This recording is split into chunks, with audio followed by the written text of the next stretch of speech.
अगर मुसलमान और हिंदू दोनों ईमानदारी से खुदाई कराएंगे तो वहाँ ना मंदिर होगा ना मस्जिद होगी, बौद्ध मठ होगा। विवाद शुरू कर देंगे सर। नहीं, विवाद नया नहीं पुराना है। ये मुसलमान बाद में आए, ये हिंदू 1000 साल पुराने हैं। हम 2500 साल से यहाँ देश में भगवान बुद्ध का दर्शन चला रहे हैं। यहाँ बुद्ध विहार है, ना मस्जिद है ना मंदिर है। योगी कब तक मंदिर मस्जिद के नाम लोग मरते रहेंगे सर?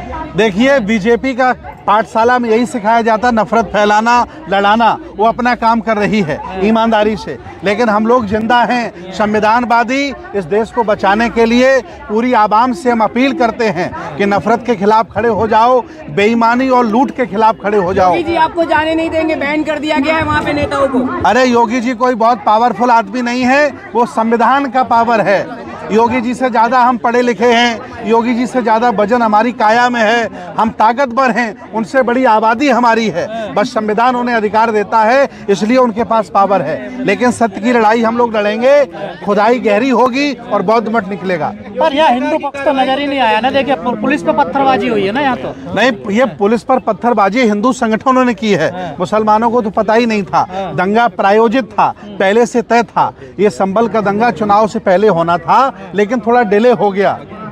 ये आपको कैसे पता पहले होना था? ये सब पूरा तय, पूरा भारत जानता है कि जितने भी दंगे होते हैं वो बीजेपी के लोग कराते हैं। ये दंगा कराने में एक्सपर्ट लोग हैं। बीजेपी कह रही है हार की बौखलाहट है इन लोगों। नहीं, कोई हार की बौखलाहट नहीं है। बेईमानी करना छोड़ो। अगर बीजेपी में औकात है तो ये इलेक्ट्रॉनिक मशीन बंद कराइए। इलेक्ट्रॉनिक मशीन बता रहा हूँ मैं, बंद कराइए, औकात पता चल जाएगी कि कितनी पानी में बीजेपी है। मशीन पे आगे हारने के बाद नहीं, हम तो बहुत पहले से चिल्ला रहे हैं। कम से कम 15 साल हो गया हमको चिल्लाते हुए कि इलेक्ट्रॉनिक मशीन गड़बड़ है, ये बेईमानी का घोतक है, देश को बर्बाद किया जा रहा है, लूटा जा रहा है। गरीबों की पेंशन खाली और नौकरियां खाली, अडानी अंबानी को लुटा दिया पूरा देश।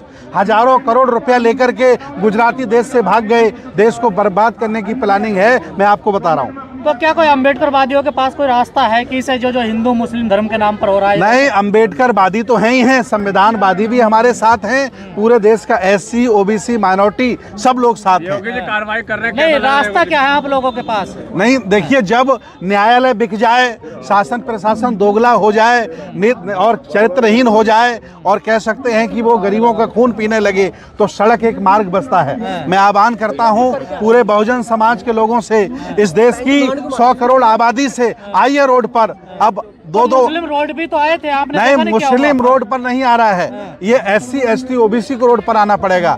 मुसलमानों के अकेले रोड पर आने से भाजपा वाले SC OBC को पटा करके भाजपा में वोट डलवा लेंगे, क्योंकि अभी SC OBC के लोग मानसिक गुलाम हैं। ये लोग जान नहीं पाए हैं कि असली दोस्त कौन है, दुश्मन कौन है। इसलिए मुसलमानों के रोड पर आने से कुछ नहीं होगा।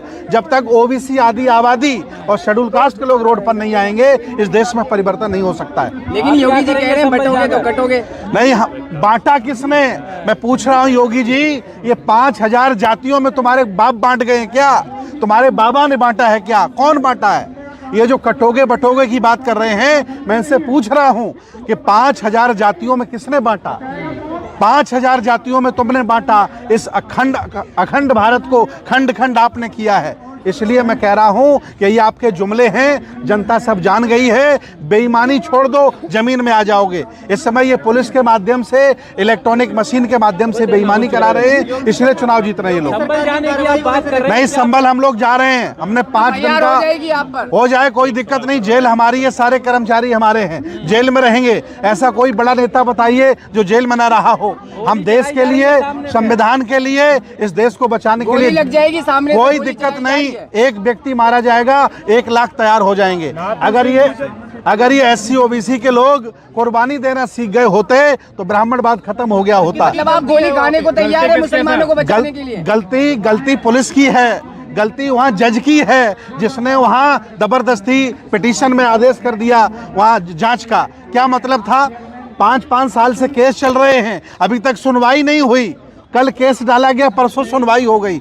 न्यायपालिका भी बीजेपी के साथ मिली हुई है और दंगा करवा रही है। गलत आदेश के पीछे क्या मंशा हो सकती है? गलत आदेश पीछे हिंदू मुसलमान करना और लोगों को अत्याचार करना और बेईमानी से चुनाव जीतना। कब तक मस्जिद के नीचे मंदिर ढूंढ? बेईमानी से भाजपा चुनाव जीती है, जनता का ध्यान वहां से हटाने के लिए दंगा करा रही है। मोहन भागवत कह रहे हैं कि हर मस्जिद के नीचे मंदिर मत ढूंढो। मोहन भागवत जी से हमने कहा है, पत्र लिखा है कि खुदाई गहरी करवाइए। 84,000 बौद्ध मठों पर जो आपने मंदिर बनाए हैं, अगर खुदाई कराओगे तो दूध का दूध पानी का पानी हो जाएगा।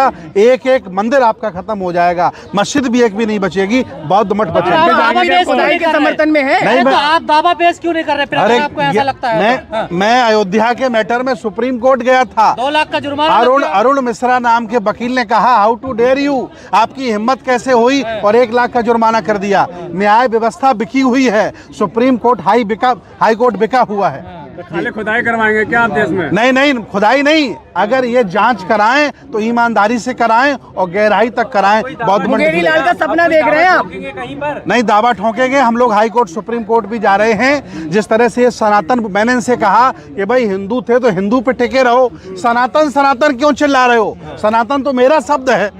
अब हमने, आप भी सनातनी है क्या? नहीं, हम सनातनी है। सनातन मतलब होता है पुराना। भगवान बुद्ध की संस्कृति भारत की पुरानी संस्कृति है। असली सनातन बुद्ध का दर्शन है। अरे तो भगवान मैंने तो विष्णु के अवतार थे। मैंने मांग की है कि आप अगर सनातन बोर्ड की मांग करोगे तो हम भी प्राचीन बौद्ध विरासत बोर्ड की मांग करेंगे। सारी बौद्ध संपत्ति पर आपने कब्जा कर लिया है। सोचिए आप, 1 लाख करोड़ की बप की संपत्ति पर इन्हें दर्द हो रहा है कि वापस लाओ, कब्जा कर लो, भारत की संस्कृति, भारत की संपत्ति बना लो। तिरुपति बालाजी के पास 3 लाख करोड़ की संपत्ति है। बप की संपत्ति से 3 गुना। एक चर्चा कोई करने वाला नहीं है। ये देश में बेईमानी हो रही है। शास्त्री कह रहे हैं कि दलितों को पुजारी बनाओ, ये भेदभाव। धीरेन्द्र शास्त्री बीजेपी का सदस्य है, उसका एक ही काम है बीजेपी का प्रचार करना। वो बाबा नहीं है, बवाल है। वह आसाराम का छोटा भाई है। सही बात नहीं, आरोप नहीं, ये न्यायालय ने तय कर दिया है। जो गलत करेगा वो जेल जाएगा। हम तो आंदोलनकारी लोग हैं, गरीबों की, पिछड़ों की, कमजोर लोगों की आवाज बनकर जंतर मंतर पर खड़े हैं, और जरूरत पड़ी तो जेल भी जाएंगे, लेकिन ये देश गुलाम नहीं होने देंगे। मुसलमानों के साथ तो खड़े नहीं हो रहे आप लोग? नहीं, खड़े हैं, मुसलमानों के साथ खड़े हैं। अगर खड़े हैं, आप तो कह रहे हैं मस्जिद के नीचे बौद्ध विहार है। नहीं, वो तो सच्चाई है, वो तो मुसलमान भी जानते हैं। भाई 1400 साल पहले मोहम्मद साहब आए, 1000 साल पहले हिंदू धर्म बना। एक भी शिलालेख भारत का बता दो संस्कृत भाषा में मिला हो। सारे धम्मलिपि में हैं, पाली भाषा में हैं। इसका मतलब पुराना बुद्धिज्म है, पुराना जैनिज्म है। ये बदला हुआ रूप हमारे बौद्ध धर्म की महायान शाखा का बदला हुआ रूप हिंदू धर्म है। तो यही रहेगा क्या, खुदाई करवाते रहिए और कुछ नहीं, हमारा काम खुदाई कराने का नहीं है। खुदाई अगर होती है तो ईमानदारी से हो, दूध का दूध पानी का पानी हो।